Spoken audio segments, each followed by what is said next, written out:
Assalamualaikum warahmatullahi wabarakatuh. Let me introduce myself. First, my name is Riwita Arabella Buruginting. My NPM is 2408260007.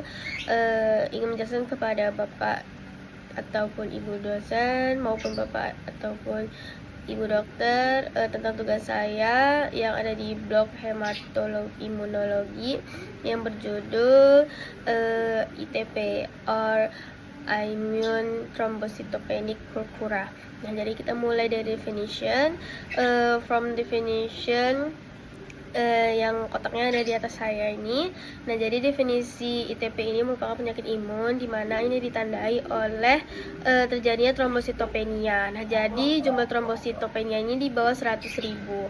Nah, ini diakibatkan oleh destruksi trombosit yang dimediasi sama antibodi.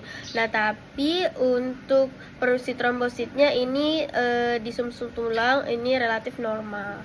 Nah, untuk selanjutnya ada di bagian kotak kedua itu ada etiologi. Nah, jadi etiologinya ini dibagi menjadi dua, ada ITP primer dan ITP sekunder. Dimana kalau yang ITP primer ini dia itu terjadi tanpa penyakit yang didasari atau tanpa penyakit yang menimbulkan ITP. Nah, ini paling sering terjadi. Nah, selanjutnya untuk yang ITP sekunder, nah ini berhubungan sama penyakit yang memicunya. Contohnya ini kalau misalnya diinfeksi itu ada dari HIV atau hepatitis C, baru ada dari virus. Nah, untuk penyakit autoimun ini disebabkan oleh SLE.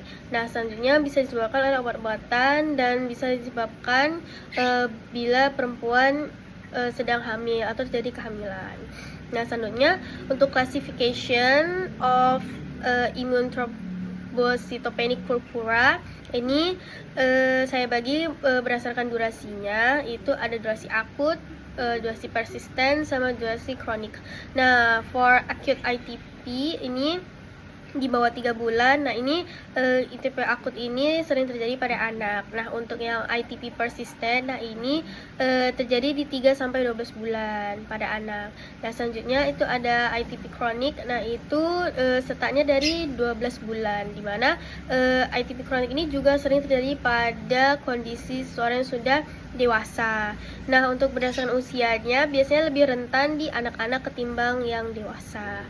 Nah, untuk patofisiologinya ini dimulai dari terjadinya disregulasi sistem imun, di mana terbentuk autoantibodi atau IgE terhadap glikoprotein trombosit. Nah, contohnya itu ada GP, IIB atau IIIA. Nah, selanjutnya antibodi itu menempel pada trombosit. Nah, trombosit ini yang berlapis antibodi dikenali oleh makrofag limpa.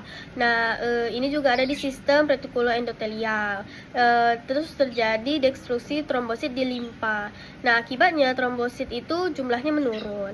Nah, akibat dari menurunnya ini terjadi gangguan hemostasis primer dan mudah terjadi perdarahan.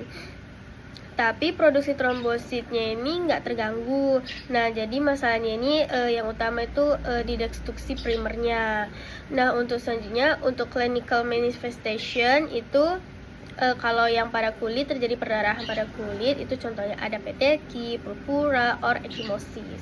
Nah, untuk perdarahan di mukosa itu ada terjadi epitaksis atau mimisan, terus terjadi gusi berdarah dan monorhagia.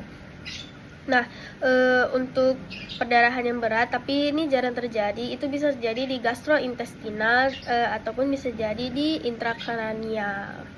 Nah, untuk manajemennya atau tata laksananya, kita bisa beri kortikosteroid di lini pertama.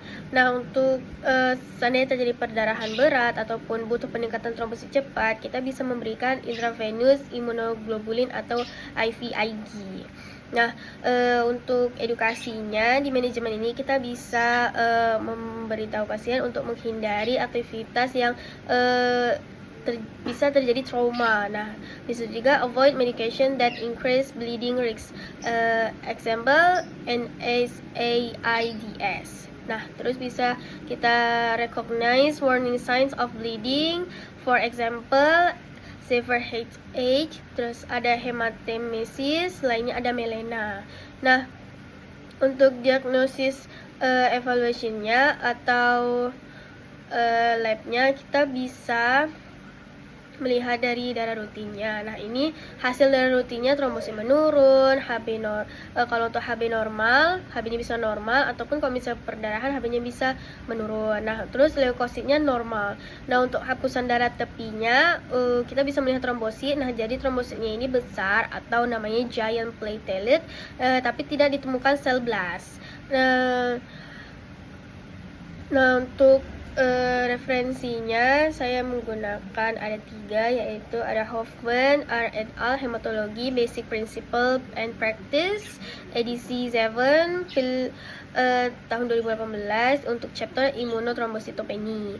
Nah, untuk yang kedua, referensi kedua itu ada Kausanki, K. et al.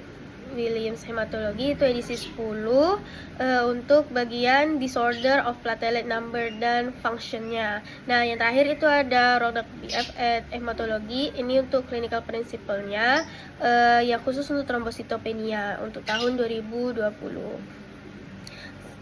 Sekian dari presentasi saya. Terima kasih. Apabila ada salah kata, ucapan, perbuatan maupun kesalahan dalam menjelaskan, mohon dimaafkan. Kepada Allah saya mohon ampun. Wassalamualaikum warahmatullahi wabarakatuh.